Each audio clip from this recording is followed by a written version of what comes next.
26 सितंबर 2021 को नीट की परीक्षा हुई। यह परीक्षा शुरू से ही संदेह के घेरे में रही है, इसीलिए इसकी तुरंत जांच सीबीआई को शिफ्ट किया जाए।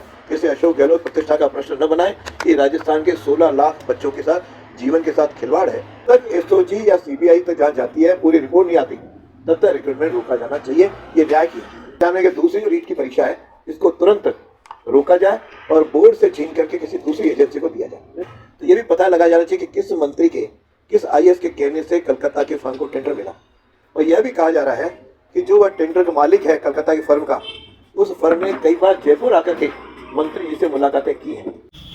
26 सितंबर 2021 को नीट की परीक्षा हुई। यह परीक्षा शुरू से ही संदेह के घेरे में रही है। इसके समन्वयक बोर्ड के चेयरमैन श्री जारोली जी प्रारंभ से ही अपनी सारी कार्यशैली से और निर्णयों से एक कैटेगरी में खड़े हैं। मैं इनसे कुछ प्रश्न पूछना चाहता हूं कि जारोली जी, आपने कहा था कि यदि पेपर आउट होगा तो मैं इस्तीफा भी दे दूंगा और मेरी जितने भी पेंशन इत्यादि हैं वह भी मैं समर्पित कर दूंगा। आज जब एसओजी ने यह सारा निर्णय सुना दिया कि 24 सितंबर की रात को पेपर आउट हुआ था, जब 24 सितंबर को पेपर आउट हुआ और उसके साथ यह भी कहा जा रहा है कि उसी रात को हमारे जारोली जी और इनके द्वारा नियुक्त पाराशर दोनों ही वहाँ संकुल में थे, तो ये क्या कर रहे थे वहाँ पर? इसका उत्तर उन्होंने आज तक नहीं दिया। दूसरा प्रश्न यह है कि जब पूरे राजस्थान के अंदर कोऑर्डिनेटर सरकारी जिला प्रशासन के अधिकारियों को तय किया, नियुक्त किया गया, तब ऐसी क्या इनके पास मजबूरी थी कि जयपुर के अंदर एक निजी, जो किसी ज़माने में एलबीएस कॉलेज में इनके साथ इन्होंने नौकरी की, ऐसे अपने मित्र पाराशर को इन्होंने वहाँ का कोऑर्डिनेटर नियुक्त किया। अब जब कोऑर्डिनेटर नियुक्त किया तो उसके साथ उन्होंने और भी व्यक्तियों को, जिसका नाम अभी सामने आया है, राम कृपाल, वह भी उनके साथ था। फिर इन्होंने 4 और व्यक्तियों को उनकी सुरक्षा में किया। मेरा प्रश्न है कि वहाँ पे आखिर जो संकुल है वह बोर्ड का ही परिसर है। बोर्ड के परिसर में यदि पेपर वहाँ पे आउट होता है तो उसकी कोई चाबियाँ भी होंगी, वहाँ पे कोई अफसर भी या कर्मचारी भी नियुक्त होंगे। आज तक बोर्ड ने उनके खिलाफ एफआईआर दर्ज क्यों नहीं करवाई? इसका ना कहीं मिली भगत है। यदि कहीं वहाँ पे अंदर स्ट्रॉन्ग रूम खुल गया है, वहाँ से एक पेपर कम पाया गया और एक की सील कम हुई, तो आपने आज तक तो एफआईआर दर्ज नहीं करवाई। तीसरा प्रश्न यह है कि आपने अपनी सारी परीक्षाओं के अंदर आपने कैमरा भी लगाए, सीसीटीवी कैमरा, तो कि जब आप गोपनीयता बनाए रखने के लिए 10वीं और 12वीं के रिजल्ट आप राजस्थान से बाहर की किसी एजेंसी से आप तैयार करवाते हो, ऐसी क्या ज़रूरत पड़ी कि आपने रीट की परीक्षा के सारा अजमेर की ही एजेंसी से आपने रिजल्ट तैयार करवाया? कहीं ना कहीं अजमेर से लेकर के अपने जयपुर के मित्रों से लेकर के खुद तक, ऊपर आईएएस और ऊपर आगे तक, ये सारे तार पूरे जुड़े हुए रहते हैं। और फिर इसमें कभी एक बात की जांच अभी तक नहीं हुई, आखिर ये पैसा जो 5 करोड़, 2.25 करोड़, 1.25 करोड़ की जो आती है, ये सामने वाले पैसे कहाँ से लाए और किन के बीच में बटा हो, अभी तक इसकी कहीं जानकारी नहीं है। जब इतने हायर लेवल के लोग इन्वॉल्व हैं तो वे निश्चित रूप से सबसे पहला काम, यदि अशोक गहलोत में नैतिकता है तो तुरंत पहले ही ऑर्डर से इस जारोली को बर्खास्त करें, तब जाकर के जनता का कोई विश्वास होगा।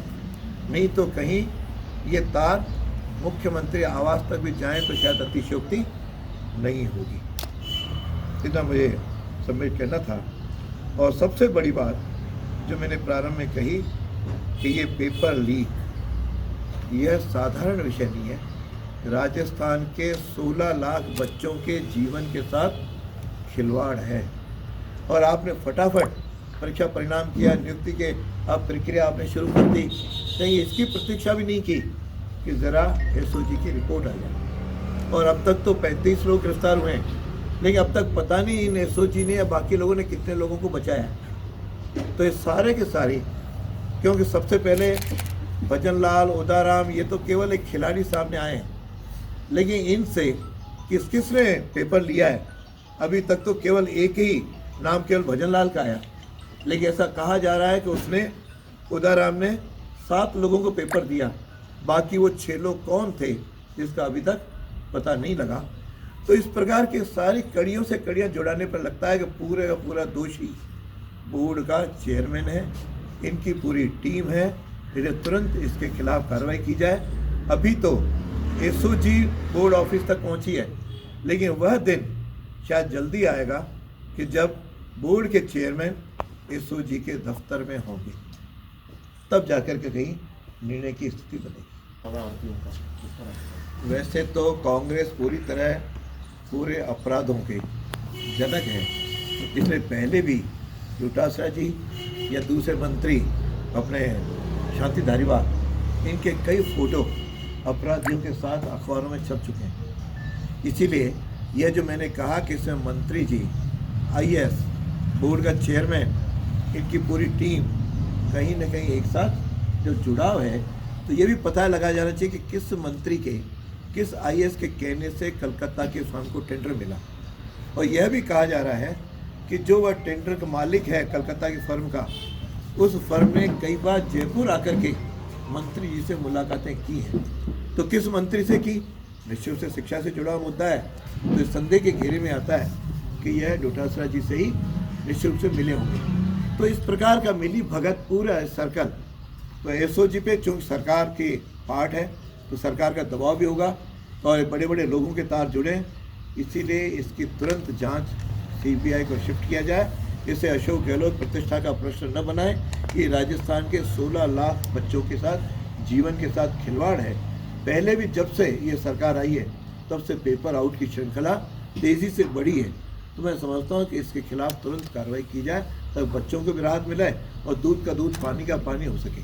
रिक्रूटमेंट के लिए आवेदन हो रहा है, तो क्या लगता है आपको ये रुकना चाहिए?